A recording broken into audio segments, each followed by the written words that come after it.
I went to a vendor's building and said that I would not be around for a week because of religious holy days. The vendor started talking about her neighbor, and that was Jewish, who kept those days. She wanted to know if I could turn on my stove and cook and have a fire to keep warm. Her neighbor would ask her to come over and turn up her thermostat on Saturday because she could not do it. Where did Jews get this idea? Should we be looking at how they do things in order to know how to keep the Sabbath and not transgress the commandments to keep the holy days? This message has 3 parts. The third part's the best one, but you'll have to wait for that one. First, part 1's Jewish reasonings. I'm going to read from some of the 39 Orthodox Jews follow for not breaking the Sabbath. I'm only going to read 6 of them. The first of the 39 is the rule against carrying. This comes from Jeremiah 17:21 through 22. Take heed and carry no burdens on the Sabbath. Also, do not carry any burden out of your houses on the Sabbath. This is the interpretation given. In a sense, by not carrying, we also relinquish our ownership of everything in the world. A main sign of ownership is that one may take something wherever he pleases. On the Sabbath, we give up something of this ownership. Nothing may be removed from the house. When a man leaves his house, he may carry nothing but the clothes on his back. It is God, not man, who owns all things. Well, the first part, we can readily agree. We need reminders that God does own everything. But the part about only the clothes on your back to be carried, it's what Jesus chastised the Pharisees about for putting burdens, unnecessary burdens, on the people. The quote continues, this category absolutely forbids all carrying in the street, even such trivial things as a key or a handkerchief must be left at home. Certainly pocket books, purses, wallets, and keychains may not be carried. The only thing one may carry outdoors are the things that are actually worn. The second of the 39 is burning. This involves making a fire or causing anything to burn. Even throwing a toothpick into a fire is considered a violation of the Sabbath under this category. Excuse me. This is a category of work mentioned specifically in the Torah, as we find Exodus 35:3. You shall not light a fire at home on a Sabbath day. The use of fire is one of the primary ways in which man demonstrates his mastery over nature. Indeed, the use of fire is one of the cornerstones of human civilization. It is fire that allows man to extract energy, his most basic requirement from nature. Thus, in a sense, it is also a prototype of Sabbath work. Obviously, this category forbids such acts as striking a match or turning on a stove. It also prohibits smoking on the Sabbath. An automobile engine works by burning gasoline. Turning on the ignition and stepping on the accelerator causes it to burn. It is therefore forbidden to drive a car on the Sabbath. It's a good thing we can, because that's a long walk. They also have a rule on how many steps are permitted on the Sabbath. And many Orthodox Jews make sure they live close enough to the synagogue that they do not take too many steps.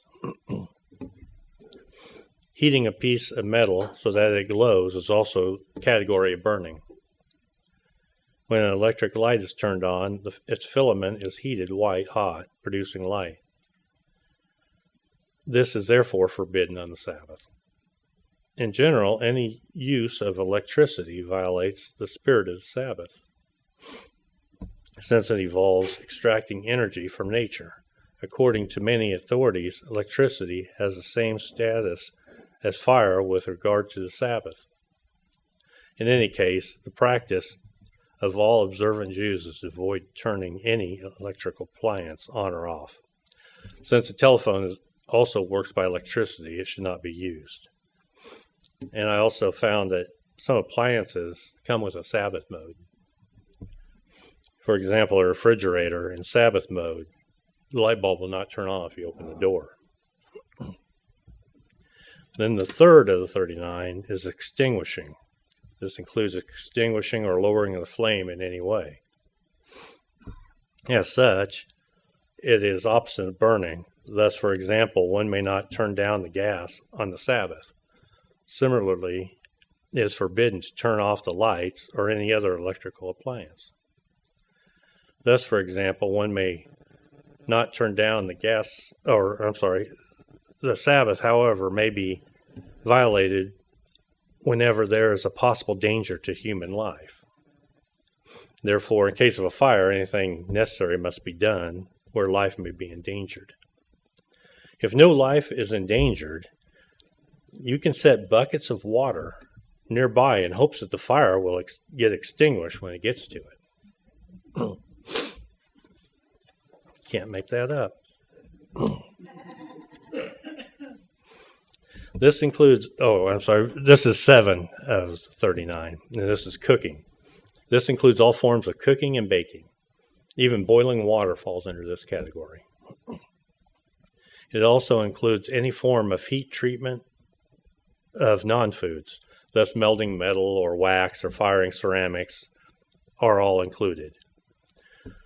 The prohibition against cooking does not prevent us from eating hot food on the Sabbath.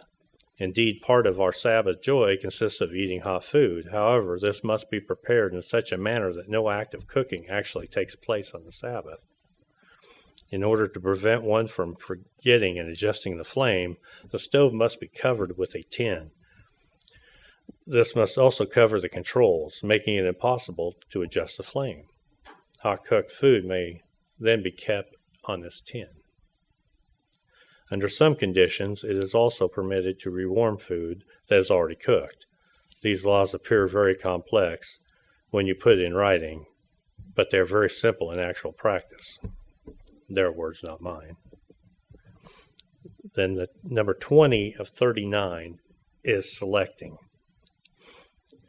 This includes separating unwanted portions of food by hand. Thus, for example, if one's eating berries, he may not pick the bad ones before eating the good ones.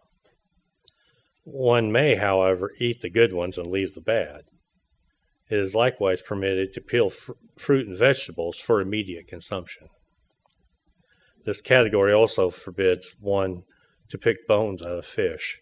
This is one reason for the custom of eating gefilte, I believe I said that halfway right, on the Sabbath, since the bones are already removed. If one must remove something inedible, a small amount of food should be removed along with it. And then number 26 of 39 is dying. I mean, they're not talking about passing away. Apparently that's still okay on the Sabbath. But this includes changing the color of any object or substance. Dyeing clothes, painting, mixing paints, and dyes all come under the heading. The spirit of this law also prohibits the use of lipstick and eyeshadow. However, there are permanent cosmetics that can be put on before the Sabbath that will last the entire day. They're concluding words at the end of the 39 rules. I mean, they did have some that made sense, but I just picked the ones that really didn't. Okay. After reading through the 39 categories of work, you may have come to feel that keeping the Sabbath is an impossibility or an impossibly complex task. The Sabbath is more than a mere set of rules. It is another way of life, completely, totally divorced from the weekday life. When put in handbook form, a different lifestyle may seem very difficult and complex. When lived, however, it is really very easy. A good example is going off to college. Every university prints a catalog telling of all its rules and regulations, and including a list of courses. If your sole impression of campus life were to be based on this catalog, it would seem impossibly complicated. After all, it takes a 200-page book just to describe it, but once you get there, you learn to live it. The same is true of Sabbath rules. You learn to keep the Sabbath by reading books, but that makes it seem impossibly difficult. It is almost like learning about love from a marriage manual. You have to live it to see the true dimensions of beauty. Unfortunately, a lot of these rules do something forbidden by the Bible, and that's adding and taking away from Scripture. Many times in the rules they mention that they come from the Sanhedrin and call out the ones specifically mentioned in the Torah. This is how Jesus spoke of these added rules. Matthew 23:1. Then Jesus spoke to the multitudes and to his disciples, saying, the scribes and Pharisees sit in Moses' seat. Therefore, whatever they tell you to observe, that observe and do. But do not do according to their works.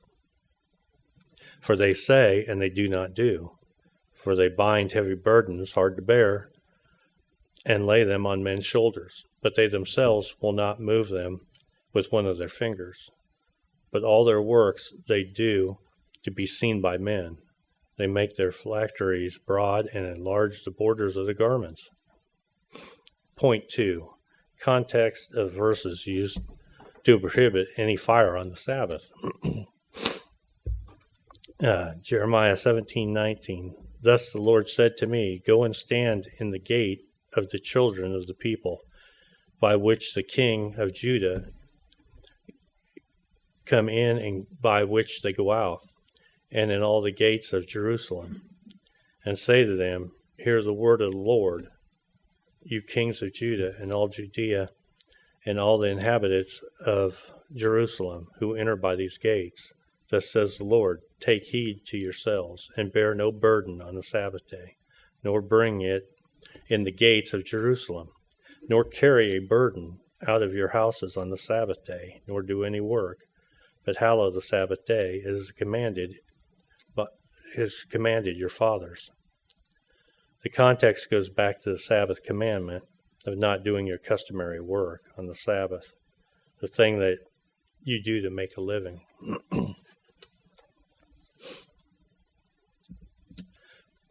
From our UCG Bible commentary, rather than the law of God, rebellious idolatry, including pagan offerings and Asherah worship, was ingrained in the heart and inner character of the people of Judah, being passed down from one generation to the next. This is much like the sin of modern Israelite nations. Christmas trees and other pagan traditions are clung to so tightly as to be considered part of the very heart of the people. Again, passed down through the generations. But there are clearly things we should not be doing on the Sabbath, as the fourth commandment in Isaiah 58:13 makes clear. The burdens Jeremiah spoke of, referring to the typical errands of the people.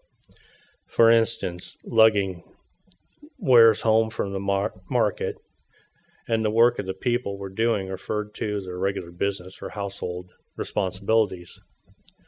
This all should cease so as to observe God's holy time, from Friday sunset to Saturday sunset. Sadly, Israel and Judah both had a terrible record when it comes to keeping God's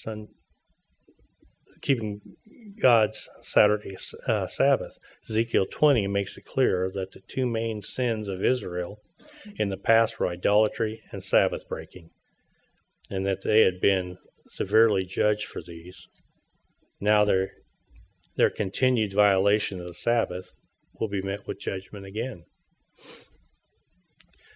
With such strong declarations from God about the Sabbath, it is utterly foolhardy to think and teach, as many do today, that the Sabbath can be changed to Sunday and that it no longer matters. It obviously mattered a great deal to God and still does.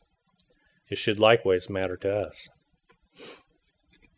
A lot of the rules of the Sanhedrin were made to address the issues and made sure no one came close to violating the law of the Sabbath. They knew they had gone into captivity due to the breaking of the Sabbath, but the end result, as Jesus called them out, was that it became a burden rather than a blessing to the people.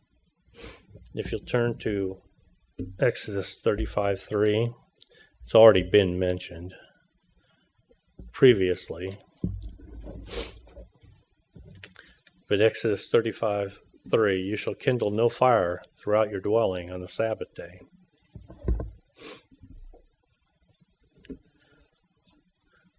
You have to go to the context of this verse to get the meaning. This was before the start of all the instructions for building the tabernacle in the wilderness. God was restating through Moses the admonition to not build a fire in the work of the smelting or creating any of what was to follow in the instructions for building the sanctuary. From the UCG Bible Commentary, a long-held Jewish interpretation is that it is wrong to start any fire on the Sabbath, such as a fire in a fireplace or just lighting a match. On the basis of this verse, some even argue it is not permissible on the Sabbath to light a stove, turn on an oven, or use any electrical device with a heating element, such as a hairdryer. Others go so far as to say you can't even start your car or even turn on the light switch in God's weekly holy day. There certainly may be a need to limit personal fire usage. A major fire maintenance can certainly become a violation of the Sabbath if a great deal of obvious work is involved. For example, like moving a bunch of logs or having to chop up the wood to burn it, or gathering a whole bunch of it just to start the fire, such as in Numbers 15:32. However, this passage occurring at the beginning of Moses' relaying of the instructions for building the tabernacle is referring to tabernacle construction.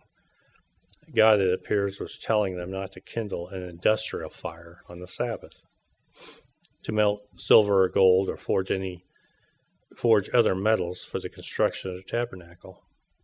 All industry was to cease, even the special work of building the tabernacle, so people could give full attention to resting and worshiping of God on the Sabbath as he commanded. So let's turn to Numbers 15, starting at verse 32 through 36. Numbers 15, 32 through 36.